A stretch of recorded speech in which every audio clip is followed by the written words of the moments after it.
Salah satu penyebab sampai orang itu kena gangguan jiwa atau gangguan mental, bukan karena setan. Lagi sekali jangan ngurusin setan sudah. Ya enggak, ada yang ngurusin sudah itu.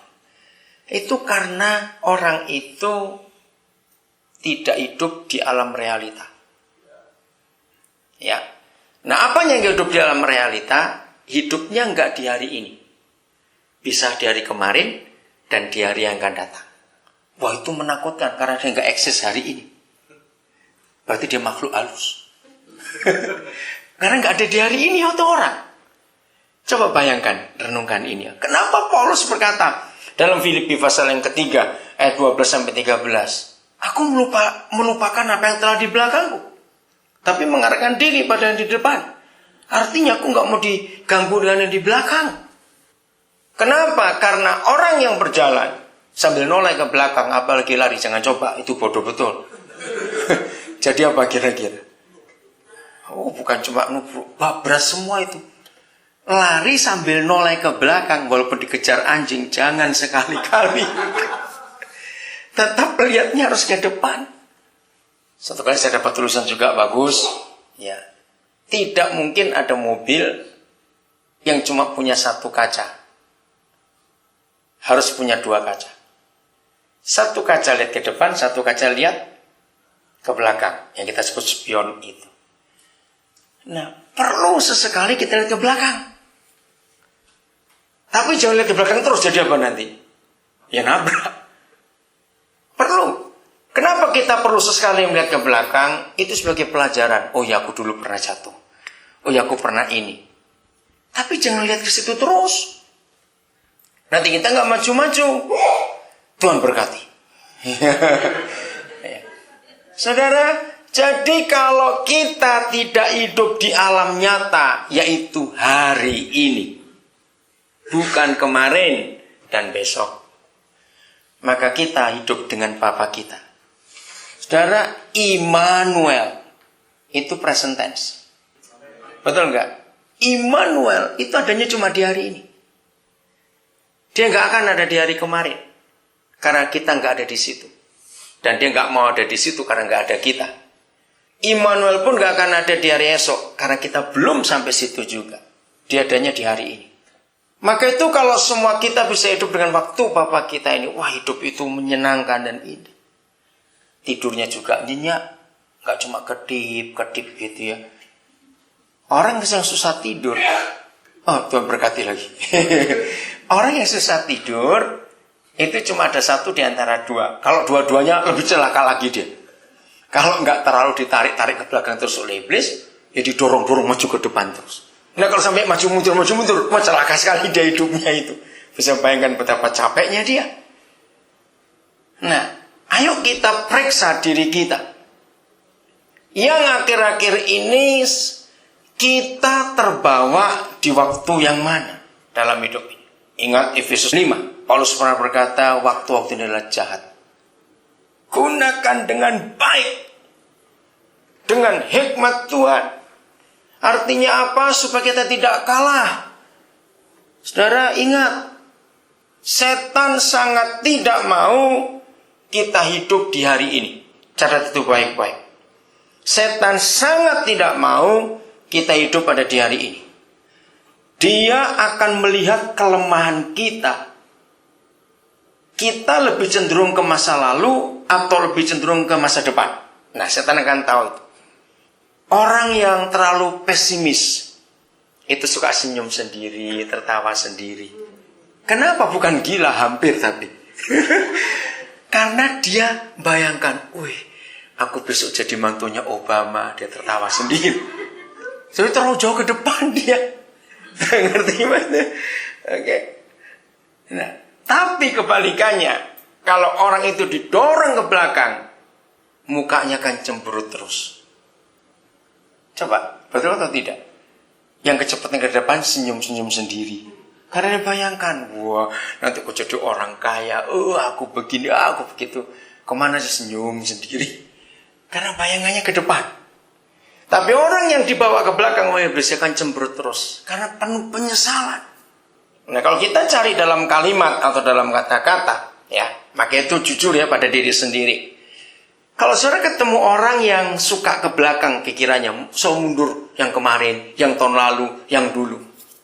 Kata-kata apa yang paling sering muncul? Iya, dulu bukan. Ada lagi satu kata. Apa? Coba aja.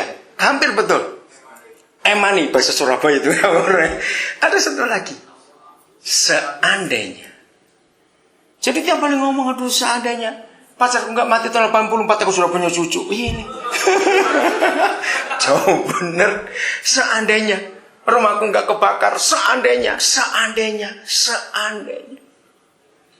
Kalau saya ketemu orang kayak begitu, gantung saja dia. Kenapa? Daripada setengah mati, lebih baik mati sekali bahasa setengah. Orang kayak gitu hidupnya selalu ke belakang. Seandainya. Nah, kalimat apa yang muncul bagi orang yang kecepatan ke depan? Kalau ini negatif ini. Kalau hampir betul. Apa?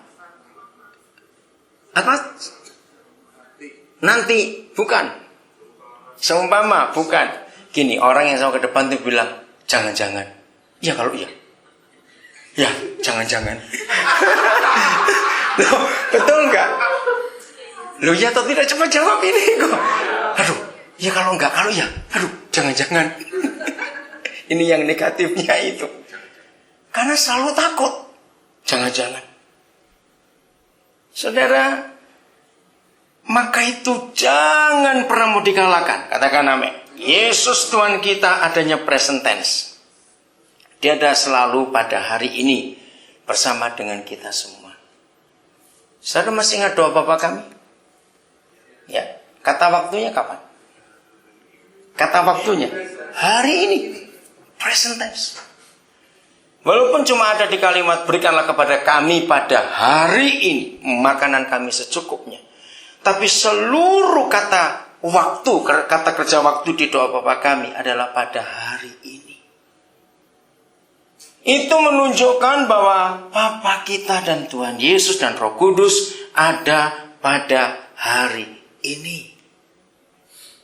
Besok biar besok. Toh akan kita lewati. Betul? Kita akan jalani, gak usah takut. Yang kemarin sudah lewat, kita gak bisa ngapa-ngapain. Kita harus terima fakta itu, karena sudah terjadi. Maka itu yang suka ngomong seandainya, ganti kata-kata itu. Pakai kata-kata firman dalam hidup ini. Pada hari ini. Jadi Bapa kita adanya pada hari ini. Dia tidak ada di hari kemarin dan dia belum ada di hari besok. Dia selalu ada di hari ini. Maka itu hiduplah dalam realita, dalam fakta yang sehari-hari. Masih ingat Tuhan Yesus berkata di Matius 6 ayat 34? Kesusahan sehari cukup untuk sehari. Besok ada lagi. Wah, kata-kata itu bagus sekali. Nah, kalau sehari untuk sehari, kekhawatiran sehari untuk sehari, jangan besok. Saya pernah nyampaikan pada saudara beberapa waktu yang lalu. Coba saudara bayangkan kalau kita pakai Matius 6:34 itu.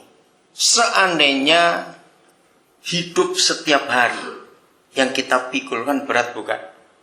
Orang kaya juga pasti merasa berat.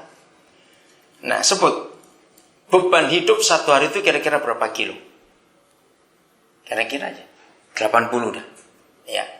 Itu pun masih terlalu ringan bukan? Kok cuma 80. Nah, bayangkan kalau beban hidup satu hari itu kita kilo dengan 80. Saudara, pernah tahu nggak? Tanya ke dokter gigi. Satu kali gigitan, itu 60 kilo, saudara. Waktu kita bersin, itu 240 km per jam. Benar, itu bersin sekuat itu. Tanpa kita sadar. Maka itu kenapa waktu flu babi lagi ribut orang harus pakai masker. Karena kekuatan tembakannya itu 240 km per jam. Buas itu. Nah, gigit itu 60 kilo. Jadi kalau beban hidup 80 kilo masih ringan bukan? Oke, kita ambil 80 kilo. Nah, bayangkan. Kalau ada seorang manusia goblok, dia mikir sampai bulan yang akan datang. Berarti dia mikul 80 kali 30 kali kan.